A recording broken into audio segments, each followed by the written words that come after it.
Hello! You dig, you toil, you reap the rewards. But just how necessary is digging? Have you ever stopped to consider the logic of turning over the soil season after season, year after year? After all, Mother Nature doesn't use a spade. It's no wonder then that the practice of no-dig or no-till gardening is gaining ground with gardeners across the world. So in this video, we're going to explore just how no-till gardening can save you time and effort, and all while boosting the health and vitality of your soil. There's no getting around the fact that digging is hard work, but conventional wisdom says it's worth it. The logic goes that digging helps you to incorporate nutrient-boosting organic matter such as compost, while creating looser, fluffier soil for sowing and planting. But does it? Consider the myriad of soil life that's disrupted every time we dig. From bacteria to earthworms, ground beetles to fungi, tearing at the soil disrupts this intricate web of life, setting back the natural processes that lead to healthy soil. Leave soil undug and soil organisms can thrive undisturbed, which is good news for plants.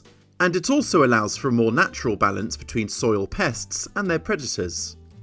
Regular digging, especially double digging where the soil is dug to the depth of 2 spades, quickly tires you out.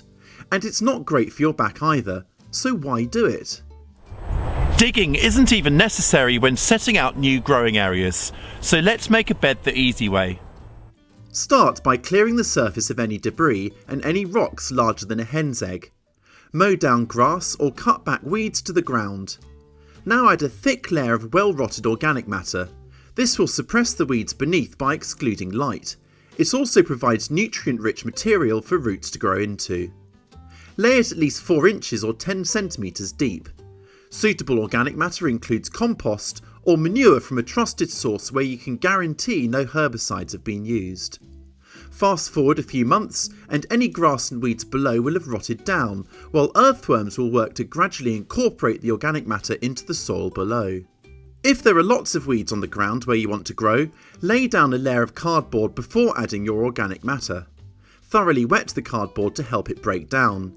The cardboard will serve as a further barrier to weeds, exhausting and eventually killing most of them off. Once the growing season gets underway, you'll find that any weeds that do manage to make it through will be much easier to remove.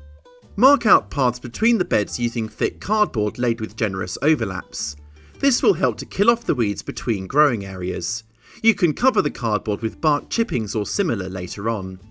If the organic matter in your bed is still lumpy at planting time, start vegetable seedlings off in plug trays or pots to plant out once they've grown a sturdy root system.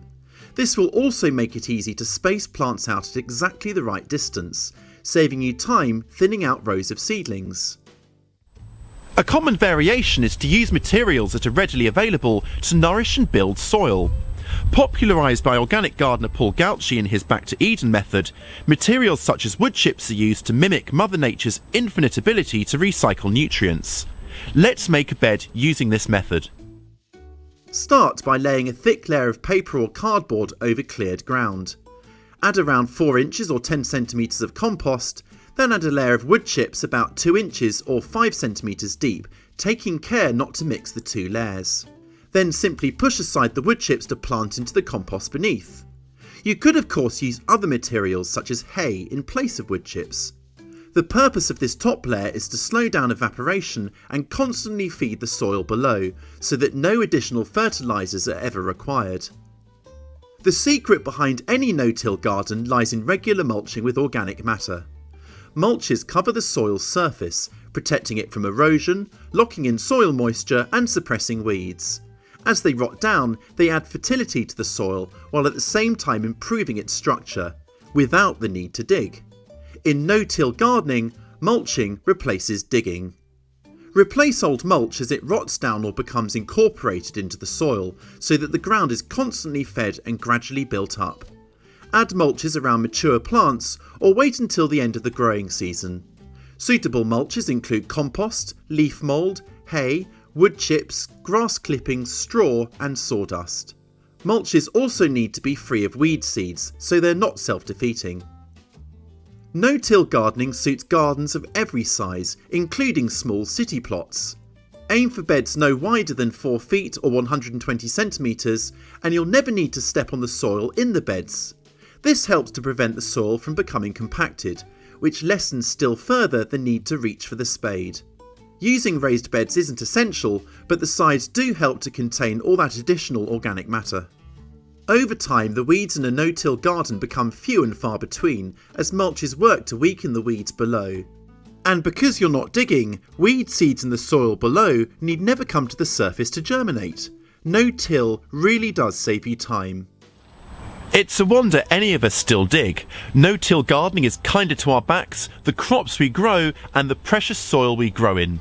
Now, if you're already a no-dig convert, we'd love to hear from you. What method do you use, and what sort of difference has it made to your gardening? You can let us know in the comments section below. We love to explore different gardening techniques like this, so make sure you're subscribed so you don't miss out. I'll catch you next time.